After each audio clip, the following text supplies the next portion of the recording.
An AI made this entire video. Let's talk about it.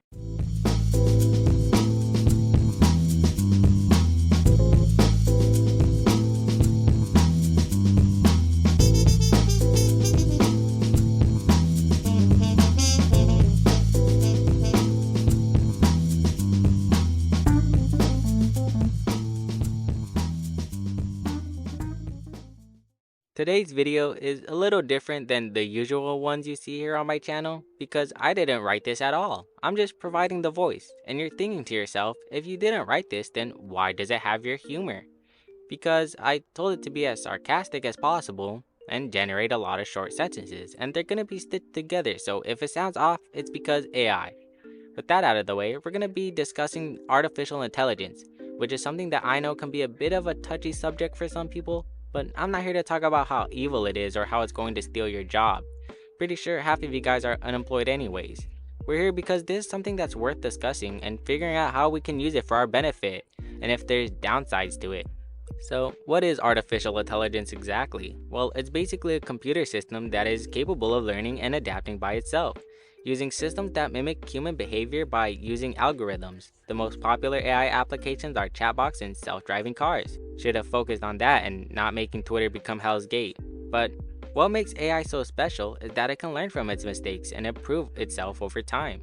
It's not just an app that does what you tell it to do one time and then stops working. It's an idea that keeps growing, evolving, and getting better over time.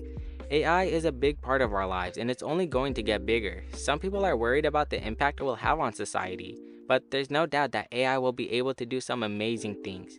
The most common use of AI is generating people based on a photograph, which is often called deepfakes. I just dropped like a 150 milligram edible, and I'm feeling zooted. Honestly, I'm feeling on the neck on the top floor right now. I'm about to design like 30 new space cars and get us to Mars. This process uses networks to create an image based on a source image. The program will then alter the original image so that it looks like something else entirely. For example, someone could take a picture of her face and turn it into a painting of Marilyn Monroe, or Barack Obama, or any other person you choose. And there are many other uses for AI, including the ability to generate art. Now, when I say art, I don't mean paintings or sculptures or even movies. All of those things were created by humans. It's just that now they're being created by computers instead of people. So, what does this mean for artists? Well, this may seem like a useful tool for artists who want to make their own paintings but don't have time or skill. Having creators use AI to create music, paintings, and other forms of art in all kinds of ways. This is great for those who want to create content but don't have the time or resources to do so. It also allows people who may not be able to make art for themselves due to disabilities or other reasons an opportunity to do so through AI.